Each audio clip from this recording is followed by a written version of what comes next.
when we started, really, if you think about it, it was a very, very small company. In New Zealand, I think there were only 13 or 14 people. But you look back at the names of the people who were involved in those days, and, we had some of the icons of New Zealand sailing, Tom and Rick Dodson, Simon Daubney was working there, some very famous trimmers who have also gone on into America's Cup. So it was a really, really good pool of talent in this one little company, and you couldn't help but absorb that. One of the key moments that I remember was back in 1997. There was a group of designers mainly who'd gathered in Minden, Nevada for a meeting, and Terry Kohler was there. And he had a vision to create a model that modeled everything to do with sailing, but specifically what happens above the deck. The rig and the sails work together with the wind, and so essentially what it does, it produces how much drive is there on the sail plan.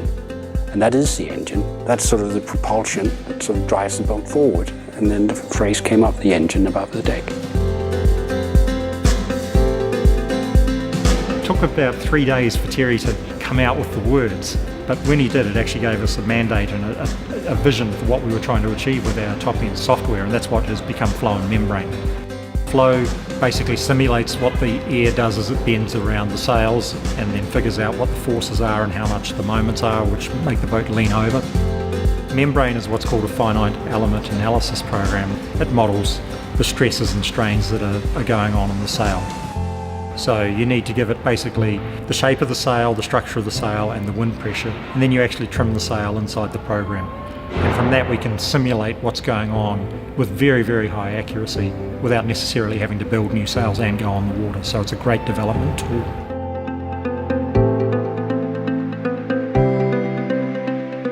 Well, we are the only company that has a complete package where you can link the design of the sail to the design of the mast to the performance of the boat in a seamless way. All the programs link together. And a great example of that is when we get into designing sails for really big boats, for the mega boats, super yachts. You need to have a structural design program that enables you to do that. And also the mast designer needs to know accurate sail loads to do a good job of designing those masts. No other sailmaker can integrate a wing with their sails the way we can. So it's just an example of how, we've always stayed a step ahead of these guys. I write software primarily. In addition to writing that software, I actually spend a decent amount of time also working with the production facility to make sure that the code I write can be used to produce sails, and then also working with them to further improve how we manufacture our product. I think one of the really great things about northsails is the emphasis on technology and how to apply it to real-world sailing. And blending those two things together and getting the most out of it, I think, has been very, very good for the company. Being at the very leading edge of the technology of the day via the programs that Norths has developed has been critical to be able to give these teams what they really need, and then that filters down to the rest of the sailing world.